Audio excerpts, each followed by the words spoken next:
कभी सोचा है कि समय, जिसे हम सब एक जैसा बहता हुआ महसूस करते हैं, शायद हर किसी के लिए एक ही रफ्तार से नहीं चलता? हमें लगता है कि सेकंड, मिनट, घंटे ये सब एक फिक्स्ड पेस पर आगे बढ़ रहे हैं।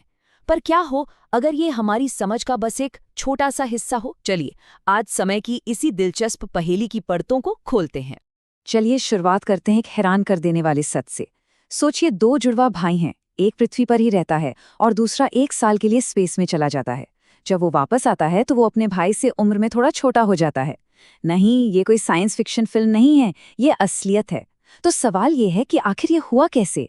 कैसे दो लोगों के लिए समय अलग अलग रफ्तार से बीता?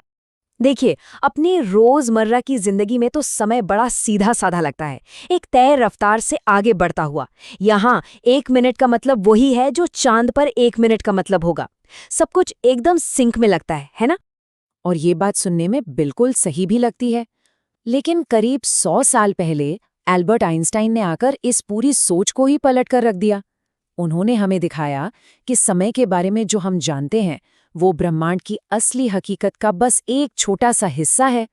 तो चलिए अब जरा गहराई में उतरते हैं। हम दो ऐसे क्रांतिकारी आइडियाज पर बात करने वाले हैं जिन्होंने सिर्फ फिजिक्स ही नहीं बल्कि हमारी असलियत की समझ को भी हमेशा हमेशा के लिए बदल दिया। तो पहला बड़ा झटका हमारी समझ को तब लगा जब आइंस्टाइन ने अपनी स्पेशल रिलेटिविटी की थ्योरी दी। ये वो आइडिया है जो हमें बताता है कि स्पीड और टाइम का रिश्ता कितना गहरा है। इसको समझने का एक आसान तरीका है। सोचिए कि हम सब स्पेस और टाइम दोनों में एक साथ ट्रैवल कर रहे हैं। तो जब कोई स्पेस में बहुत तेजी से ट्रैवल करता है तो वो असल में टाइम में धीरे ट्रैवल करने लगता है। मतलब जितनी ज्यादा रफ्तार उतना धीमा समय। और इसी आइडिया से निकलकर आता है मशहूर ट्विन पैराडॉक्स या जुड़वां विरोधाभास। वैसे जैसा कि हम देखेंगे, ये असल में कोई विरोधाभास या पहेली नहीं है। ये बस इस बात का एक शानदार उदाहरण है कि ये ब्रह्मांड असल में काम कैसे करता है। तो चलिए एक कहानी की कल्पना करते हैं। दो जुड़वां भाई हैं। एक भाई पृथ्वी पर ही रुकता है, जबकि दूसरा एक बहुत ही तेज रफ्तार वाली स्पेसशिप में बैठकर एक लंबे सफर पर निकल जाता है। मिशन बड़ा सिंपल है, एक दूर के तारे तक जाना और वापस आना। लेकिन ट्विस्ट ये है कि ये स्पेसशिप लाइट की स्पीड के लगभग 80% की रफ्तार से चल रहा है, जो कि एक अविश्वसनीय रफ्तार है। अब आता है कहानी का सबसे मजेदार हिस्सा। जब स्पेस में गया हुआ भाई वापस लौटता है तो पृथ्वी पर पूरे 10 साल बीत चुके होते हैं। लेकिन उसके लिए उस स्पेसशिप में सिर्फ 6 साल ही गुजरे हैं। वो सच में अपने भाई से अब 4 साल छोटा हो चुका है। और एक बात साफ कर दूं, ये सिर्फ घड़ियों का हेरफेर नहीं है। वो जो ट्रैवल करने वाला भाई है ना, उसकी बायोलॉजिकल उम्र भी धीमी हो गई थी। मतलब उसके दिल की धड़कन से लेकर उसके सोचने तक हर जैविक प्रक्रिया उसके भाई की तुलना में धीमी गति से हुई। अच्छा, अगर ये सब सुनने में काफी अजीब लग रहा है तो रुकिए जरा, पिक्चर अभी बाकी है। सिर्फ स्पीड ही नहीं, एक और चीज है जो समय की रफ्तार पर असर डालती है, और वो है गुरुत्वाकर्षण यानी ग्रेविटी। आइंस्टीन की जनरल रिलेटिविटी के हिसाब से ग्रेविटी कोई फोर्स या खिंचाव नहीं है, बल्कि स्पेस और टाइम की चादर में भारी चीजों से आने वाला एक मोड़ है।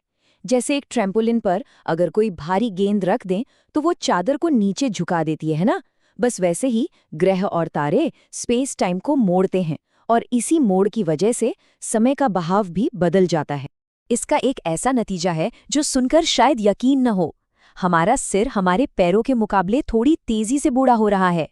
ऐसा इसलिए है क्योंकि हमारे पैर पृथ्वी के ग्रेविटेशनल खिंचाव के ज्यादा करीब हैं। हाँ, ये अंतर बहुत बहुत छोटा है, लेकिन ये सच है। इसी वजह से पहाड़ की चोटी पर रखी घड़ी समुद्र के किनारे रखी घड़ी से थोड़ा तेज चलती है। अब सवाल ये उठता है कि चलो ठीक है, ये सब थ्योरी में तो बड़ा दिलचस्प है, पर हमारी रोज की जिंदगी में इसका क्या काम? तो जवाब है, ये हमारी सोच से कहीं ज्यादा जरूरी है, खासकर उस टेक्नोलॉजी के लिए जो हम सब इस्तेमाल करते हैं। तो क्या समय का धीमा या तेज होना सिर्फ दूर अंतरिक्ष की बातें हैं, या फिर यहाँ हमारी दुनिया में भी इसका कोई असर पड़ता है? इसका सबसे बड़ा सबूत है हमारे फोन का जीपीएस। वो टेक्नोलॉजी जो हमें रास्ता बताती है, वो आइंस्टाइन की इन थ्योरीज के बिना चल ही नहीं सकती। देखिए, जीपीएस सैटेलाइट्स के साथ दो चीजें एक साथ होती हैं। एक तरफ वो बहुत तेज रफ्तार से घूम रही हैं, जिससे स्पेशल रिलेटिविटी के हिसाब से उनकी घड़ियां धीमी हो जानी चाहिए। दूसरी तरफ वो पृथ्वी से बहुत दूर हैं, जहां ग्रेविटी कमजोर है, तो जनरल रिलेटिविटी के हिसाब से उनकी घड़ियां तेज हो जानी चाहिए। और इस खींचतान में ग्रेविटी वाला असर जीत जाता है। नतीजा, जीपीएस सैटेलाइट की घड़ियां पृथ्वी की घड़ियों के मुकाबले हर रोज लगभग 38 माइक्रोसेकंड तेज चलती हैं। अब सुनने में ये बहुत मामूली लगता है ना? लेकिन अगर इंजीनियर्स इस छोटे से फर्क को रोज ठीक ना करें तो हमारा जीपीएस हर दिन 10 किलोमीटर तक गलत लोकेशन बताएगा। मतलब कुछ ही दिनों में पूरी तरह से बेकार हो जाएगा। तो इन सब बातों का निचोड़ क्या है? इन सभी हैरान कर देने वाली खोजों का हमारी समय की समझ के लिए क्या मतलब है? इसका सीधा सा मतलब ये है कि कोई एक यूनिवर्सल घड़ी नहीं है जो पूरे ब्रह्मांड के लिए टिक टिक कर रही हो। हर इंसान, हर चीज की अपनी एक पर्सनल घड़ी है। हर किसी का अभी उसके अपने हिसाब से चल रहा है। तो अगली बार जब अपनी घड़ी देखें तो याद रखिएगा, वो सिर्फ समय नहीं बता रही, वो इस विशाल ब्रह्मांड में आपके अपने अनोखे सफर की कहानी बता रही है।